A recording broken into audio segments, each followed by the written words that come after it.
Nous avons ensemble à l'instant eu une discussion avec le président Trump pour d'abord tous considérer qu'il était inacceptable pour une deuxième fois que la Russie, le président Poutine, ne réponde pas aux demandes qui ont été faites par les Américains, soutenus par l'Ukraine et les Européens.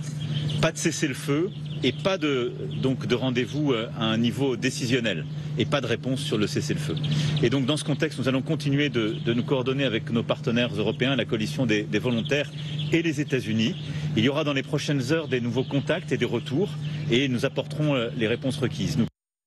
Voilà, donc les Européens ont appelé Donald Trump pour évoquer des sujets extrêmement précis comme le cessez-le-feu par exemple. Oui, mais c'est normal que les Européens étant à la manœuvre, ils interviennent dans le processus. Là, on ne les voit pas en Turquie. On ne les voit pas, sauf qu'on a appris, ce sont les Ukrainiens qui... Et il y a eu des contacts. Effectivement, les Ukrainiens se sont entretenus avec des dirigeants européens avant de commencer pour parler avec les Russes. Mais on ne les voit pas autour de la table. On les voit pas plus que les Américains, vous allez me dire. Bon, ouais. Mais peu importe. On est dans le jeu normal de la diplomatie publique, je dirais, et la diplomatie discrète. Et là, il y a aussi la mise sous pression de la part des Européens, et pas uniquement d'ailleurs, qui sont réunis à Tirana, pour obtenir, effectivement, rappeler à Donald Trump, c'est dans ce sens-là, et ça serait bien qu'il s'investisse vraiment, qu'il ne doit pas laisser passer, peut-être qu'il ne voit pas Poutine, peut-être, on ne sait pas ce qui peut être proposé, c'est-à-dire que les Européens veulent rentrer dans le jeu, et c'est un peu normal, parce que nous savons tous que depuis le départ, les Européens, s'ils ne sont pas dans le jeu pour traiter le pendant, sinon l'après-guerre, qui va le faire? C'est les Américains qui vont remporter les marchés, qui ne vont pas mettre un soldat sur le terrain, beaucoup de sujets comme ça. Donc les Européens sont à la manœuvre, ils sont aussi dans cet esprit de condamner l'agression, ne l'oublions pas. Et puis les images qu'on a vues, ce sont les trois principaux décideurs européens, le britannique, l'allemand et le français. Donc c'est quand même du lourd. Voilà. Donc maintenant, il faut se placer. Alors maintenant, on attendra, comme on le dit depuis 1h30, 2 heures, le tweet de Trump, pour savoir en gros qu'est-ce qu'il fait. Alors parce que là, je n'ai pas entendu la réponse exactement de Donald Trump, peut-être que le président ne nous l'a pas donné. Non, à l'issue de cette réunion entre les Russes et les Ukrainiens, on ne l'a pas, ce que disait Magali. Ça sera intéressant de voir comment Washington juge ce qui s'est passé tout à l'heure à Istanbul. Voilà. On va rester à Tirana, rejoindre nos journalistes sur place, Bastien Auger et Guillaume Coléoni. Bonjour à tous les deux. On le voit, hein, bonjour. Les Européens ne baissent pas la pression mise sur Vladimir Poutine. Non, exactement, d'où cet appel qui a été en effet annoncé à l'instant par Emmanuel Macron, appel donc avec Donald Trump. Vous aurez évidemment remarqué que c'était à peu près les mêmes personnes qui étaient présentes il y a moins d'une semaine à Kiev. Le président français, les dirigeants britanniques, polonais et allemands qui étaient venus à Kiev pour presque exiger un cessez-le-feu à Vladimir Poutine. Sinon quoi? Il menaçait de nouvelles sanctions et donc aujourd'hui c'était un petit peu finalement la suite de cet épisode. Il fallait d'une part essayer de donner une crédibilité à ces annonces en disant que oui, maintenant qu'on a menacé, on va le faire, il y aura des sanctions. Voilà pourquoi aujourd'hui on nous explique côté européen qu'on travaille sur des nouvelles sanctions qui toucheraient notamment le secteur financier, le pétrole russe ou même les gazoducs Nord Stream. Mais l'enjeu encore et toujours, comme à Kiev là aussi, eh bien, c'est d'essayer de rattacher Donald Trump, les États-Unis à la conversation. On est à peu près sur un schéma similaire à celui qu'il y avait eu en Ukraine, c'est-à-dire que ces Européens se réunissent, ils prennent Donald Trump au bout du téléphone pour essayer de le convaincre lui aussi de faire pression sur la Russie. C'est tout l'enjeu aujourd'hui. On sait qu'il y a des Américains, des sénateurs américains notamment qui envisagent des sanctions contre la Russie et donc l'objectif c'est aussi de convaincre Donald Trump aussi de maintenir cette pression sur Vladimir Poutine et toujours essayer de convaincre, de montrer par la preuve que Vladimir Poutine n'est pas fiable et donc qu'il faut maintenir la pression. Voilà pourquoi depuis ce matin les dirigeants européens et Volodymyr Zelensky lui-même se succèdent devant les caméras pour dire regardez ce qui se passe ou ce qui ne se passe pas à Istanbul. Eh bien, c'est la preuve qu'en réalité, Vladimir Poutine ne veut pas de cessez-le-feu. Évidemment, le message est partiellement adressé à Donald Trump. Et oui, on le comprend bien. Merci beaucoup, Bastien. On va les écouter. Effectivement, ces Européens qui parlent tous d'une même voix, qui envoient tous le même message, donc à Donald Trump. Les dernières heures ont montré à cet égard que la Russie n'avait pas envie de cessez-le-feu. Le président Zelensky était prêt à le rencontrer, mais le président Poutine n'est jamais venu. Cela prouve les véritables intentions de Vladimir Poutine. Il ne veut pas la paix. La Russie ne veut pas la paix, contrairement à tous les autres. La balle est clairement dans son camp. C'est à Poutine maintenant de montrer qu'il veut vraiment la paix. La pression est entièrement sur lui. Voilà, ça nous a interpellés depuis ce matin quand les les réactions les unes après les autres nous parvenaient, mais c'était le même langage, les mêmes mots, les mêmes phrases. Vladimir Poutine ne veut pas la paix. Vladimir Poutine ne veut pas la paix. Vladimir Poutine ne veut pas la paix. On s'est dit, bon, voilà, c'est clair, il s'adresse au président américain. Oui, tout à fait, il s'adresse au président américain, mais vous voyez bien que derrière ce discours, il y a un sous-langage. Ce que je veux dire par là, c'est qu'on a vu cette réunion qui avait lieu à Kiev, où effectivement, il y avait cette réunion, ce qu'on appelle la coalition des volontaires, telle qu'il se dénomme, et on avait dit, ben voilà, là aujourd'hui les Européens savent très bien, ils sont conscients qu'il n'y aura pas de cessez-le-feu et qu'ils sont déjà, en fin de compte, en train d'anticiper des sanctions qui seraient efficaces et robustes.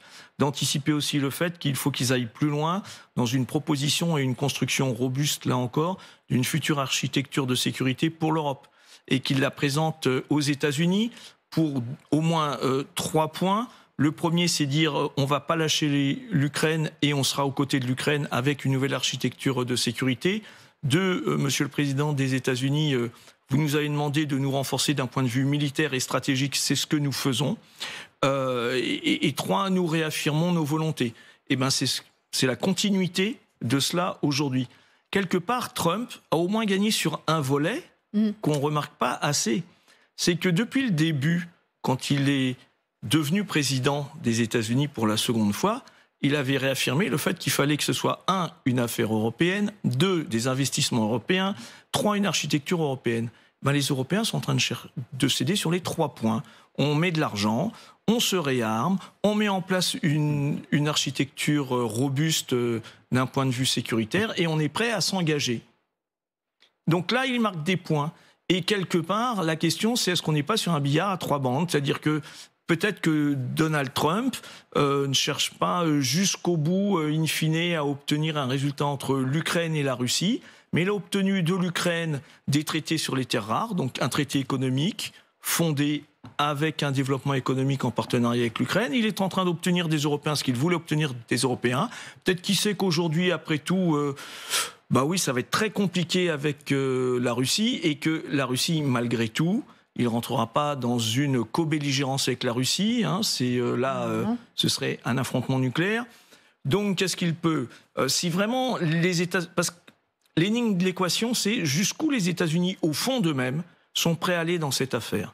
C'est-à-dire, est-ce qu'il y a vraiment pour eux une volonté de faire en sorte que là, ce débat s'arrête et qu'il y ait un cessez-le-feu ou une paix?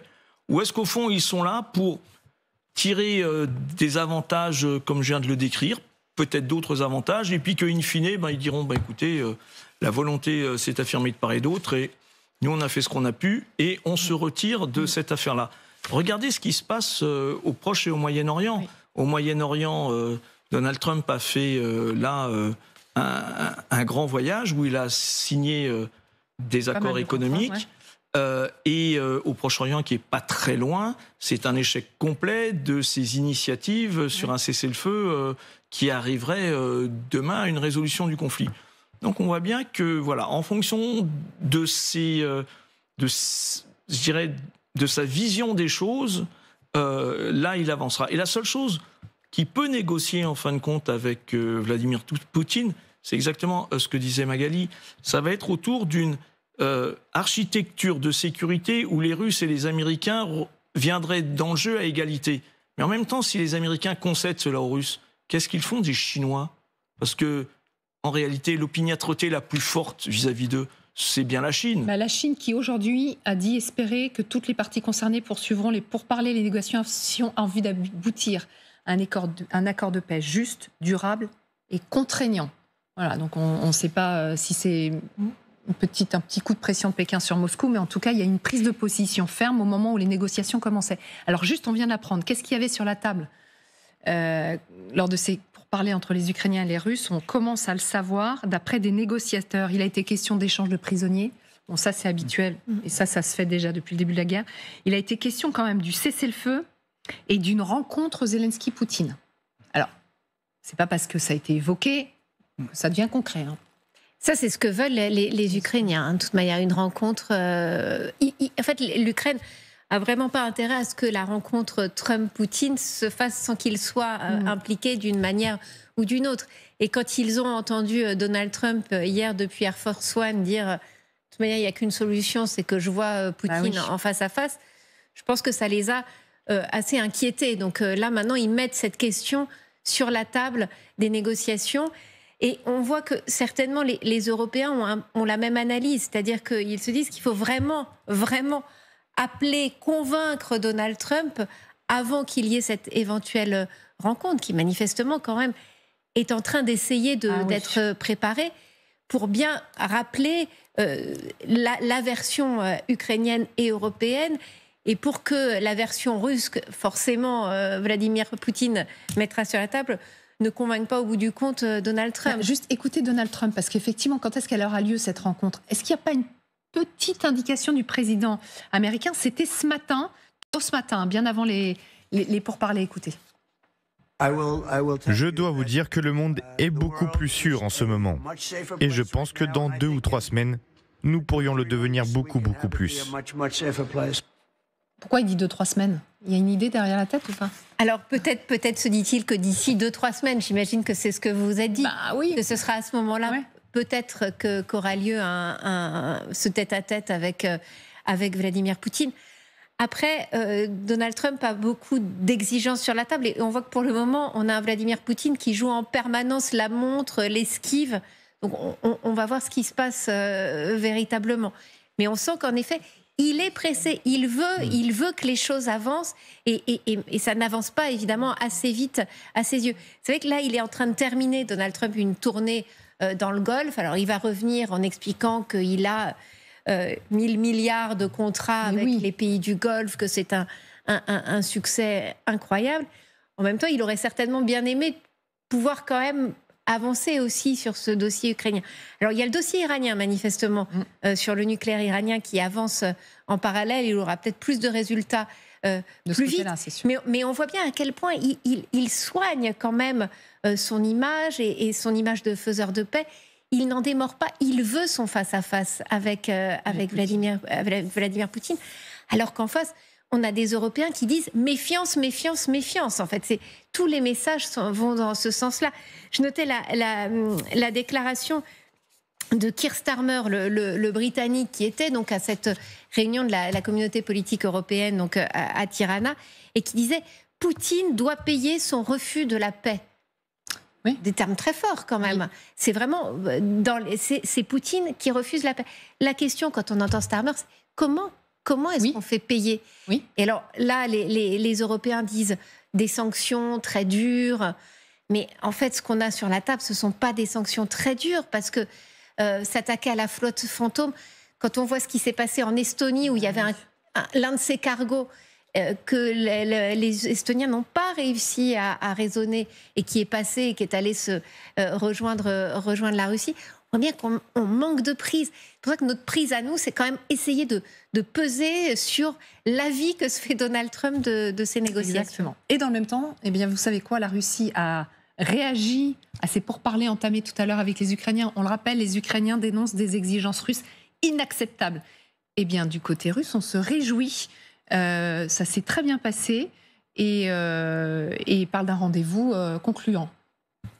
Oui, mais enfin, moi je pense qu'on est dans un processus, pas forcément avec des résultats immédiats, mais l'objectif était quand même que petit pas par petit pas, on arrive au moins à ce que les deux délégations russes et ukrainiennes soient face à face dans une salle, même s'il n'y arrive rien. Moi j'ai connu ça dans le passé, le but n'était pas forcément d'avoir un résultat à la première réunion, à la deuxième ou à la troisième, le but était que déjà la première réunion ait lieu et qu'ils acceptent de se revoir après. C'est là qu'on va voir. Est-ce qu'ils vont se revoir après? Donc on en est là. Satisfaite des pourparlers, la Russie se dit prête à poursuivre ces discussions. Oui, mais alors pour l'instant, il n'y a pas d'évolution sur les prétentions des uns ou des autres. Non. On est dans une situation apparemment irréconciliable. Et on revient avec toute la discussion qu'on vient d'avoir sur l'intervenant extérieur qui pourra apporter le petit coup de pouce supplémentaire et donner un avantage à l'un ou à l'autre d'une manière ou d'une autre. Là, maintenant, on est dans l'expectative. On en revient toujours à ces situations. Que va faire Trump? On revient à cette réunion avec Vladimir Poutine potentiellement, ou un coup de téléphone. Trump va y gagner quelque chose. Du coup, Poutine y gagnerait aussi quelque chose. Je pense que la plus grosse difficulté, finalement, ça va être que les Ukrainiens et les Européens acceptent que cela se fasse. Moi, j'ai plutôt le sentiment que ce serait la remise en cause, finalement, de leur implication dans cette guerre, car l'objectif des uns et des autres de ce côté-là, c'est de montrer que, finalement, l'agresseur sera puni, que les Ukrainiens n'ont pas perdu la guerre et qu'ils auraient peut-être même gagné à travers les négociations, et que, finalement, c'est le droit, vraiment, qui a gagné du côté, je dirais, européen et ukrainien. Voilà. Et je crois que c'est ça l'enjeu.